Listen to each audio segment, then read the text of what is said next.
Hello lovely people, welcome back to another quick tutorial of Quick Guide. In this video, I'll be showing you how can you create your own WhatsApp link.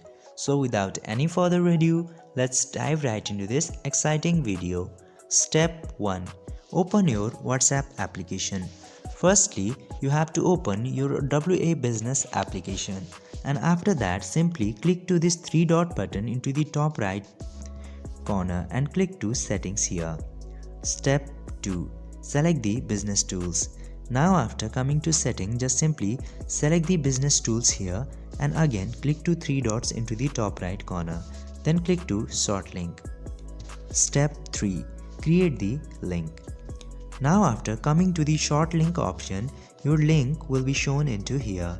Just simply customize the link as you want by resetting the link from the triple dot option. You can reset the link and also attach a message with the link from here, and after doing that just simply click to the message, and this is all to create a link. I hope this video was helpful for you. If yes, don't forget to like, share and subscribe to the channel to never miss another update from the channel in the future.